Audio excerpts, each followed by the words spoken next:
हम जिसकी जयंती में उपस्थित हुए हैं सभी लोग पूरे जोशो खरोश के साथ एक नारा लगाएंगे, बाबा साहब, बाबा साहब अमर रहे, बाबा साहब अमर रहे, भारत माता की जय, भारत माता की जय, भारत माता की जय। सर्वप्रथम डॉक्टर भीमराव अम्बेडकर जी के चरणों में भावपूर्ण पुष्पांजलि अर्पित करते हुए आप सबकी भव्य उपस्थिति को प्रणाम करता हूँ। बंधुओं, आज 16 जनवरी को डॉक्टर भीमराव अम्बेडकर जी की 135वीं जयंती समारोह के उपलक्ष्य में डॉक्टर भीमराव रामजी अम्बेडकर सेवा समिति माया के तत्वावधान में आयोजित कार्यक्रम में उपस्थित समस्त आगंतुकों का,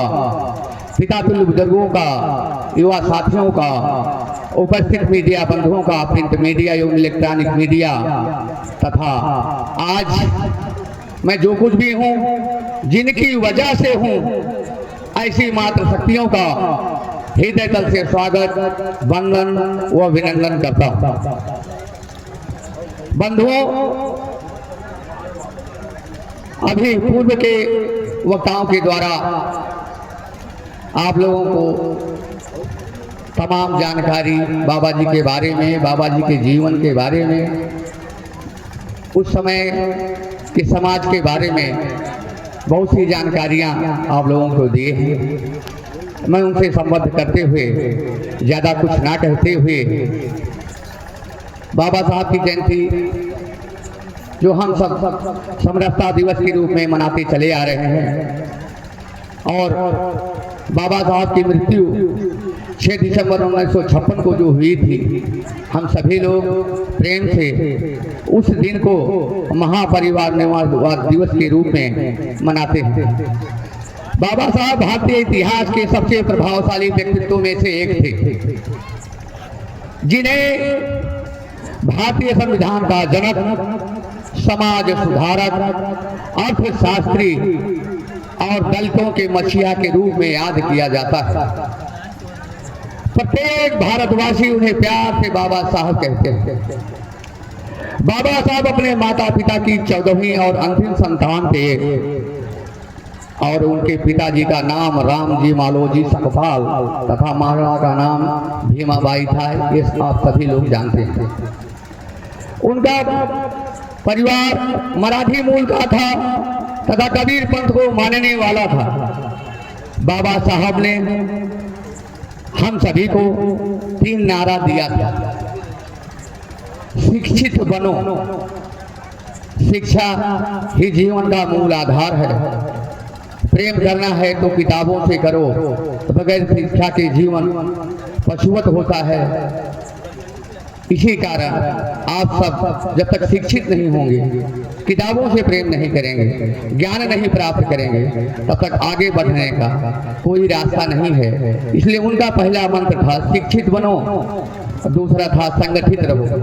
आपस में भाईचारा बनाते हुए, विद्रोह की भावना से दूर होते हुए, समाज में एक रूपता लाते हुए आप सभी लोग संगठित रहें। समाज जब आगे बढ़ेगा तो राष्ट्र आगे बढ़ेगा और जब राष्ट्र आगे बढ़ेगा तो हम सभी लोग गौरवान्वित होंगे। इसीलिए दूसरा मंत्र उनका था संगठित रहो और तीसरा उनका मंत्र था संगठित रहो।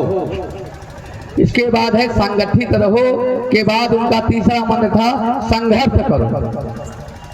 जब आप पढ़े लिखे होंगे, आपस में विद्रोह की भावना नहीं होगी, एकजुटता होगी, एक एक मिला के 11 रहेंगे, तो आप में अनेकता में एकता ला करके एकता की जो शक्ति है वो आप स्वयं लेकर के समाज को आगे बढ़ाते हुए राष्ट्र को आगे बढ़ाएंगे। ये उनका तीसरा मंत्र। इन नारों के माध्यम से उन्होंने दलितों एवं शोषित वर्गों की आत्मनिर्भरता, एकता और अन्याय के खिलाफ आवाज उठाने के लिए प्रेरित किया। इसके अलावा उनका कथन था कि मैं उस धर्म को मानता हूँ जो स्वतंत्रता, समानता और भाईचारा का पैगाम सिखाता हो। बाबा साहब 1947 से 1951 तक कानून मंत्री भी रहे हैं देश में। बाबा साहब विश्व भर के विश्वविद्यालयों से 32 डिग्रियां हासिल की थी और 9 भाषाओं की जानकारी थी। आज 135 वर्ष के पूर्व आप स्वयं चिंतन कर सकते हैं, जिस महापुरुष के पास 32 डिग्रियां हो, 9 भाषा की जानकारी रही हो, देश से लेकर के विदेश तक पढ़ाई किए हों, उनकी उस दौर में हैसियत क्या थी।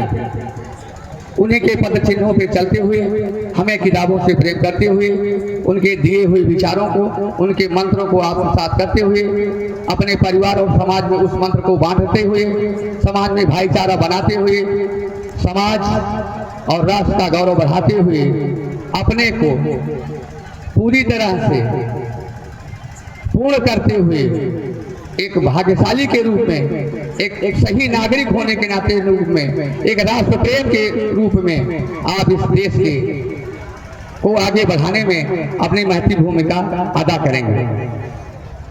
संत कबीर और महात्मा ज्योतिबा फूले भाई, बाबा साहब इन तीनों महापुरुषों को अपने जीवन में विचारधारा और सामाजिक समानता के आंदोलन का मुख्य मार्गदर्शक और प्रेरणास्रोत माना था। बाबा साहब हम सभी इस पवित्र भूमि के संतान के साथ उनके अनुयायी हैं। हम जय भीम भी बोलेंगे, हम सूरदास जी भी बोलेंगे, हम संत रविदास जी का भी नाम लेंगे, हम रसखान जी का भी नाम लेंगे। सब हमारे महापुरुष हैं, हम उनसे अलग नहीं हैं। वो उनके द्वारा दिए गए मंत्रों को, उनके विचारों को आत्मसात करते हुए समाज को आगे बढ़ाने में हम महत्वपूर्ण भूमिका अदा करेंगे। बाबा साहब का जो सपना था, हमें उसे पूर्ण करना चाहिए। हम बाबा साहब के दिए हुए विचारों को आत्मसात करते हुए, ज़्यादा कुछ ना कहते हुए मैं अपनी वाणी को यहीं विराम देता हूँ। मुझे जैन सिख हिंदू मुसलमान से मोहब्बत है, मुझे अंग्रेजी संस्कृत उर्दू हर जुबान से मोहब्बत है। अकेला ही गा रहा हूँ वसुधैव कुटुंबकम, अकेला ही गा रहा हूँ वसुधैव कुटुंबकम। मैं हिंदू हूँ, मुझे सारे जहां से मतलब है, मुझे सारे जहां से मतलब है। जय भीम, जय भारत, जय संविधान। भारत माता की, भारत माता की, भारत माता की। इन्हीं शब्दों के साथ मैं अपने कार्य को विराम देते हुए आप सभी का पुनः धन्यवाद ज्ञापित करते हुए, और मुझे यहाँ समिति द्वारा जो बुलाया गया उन समिति के सभी सदस्यों का, पदाधिकारियों का और यहाँ पर उपस्थित जनों का हृदय तल से वंदन करते हुए, और यहाँ जो उपस्थित वादकगण है इनको मैं हृदय तल से बधाई देता हूँ। इनकी वादनी शैली जो है वो बहुत ही सुंदर है।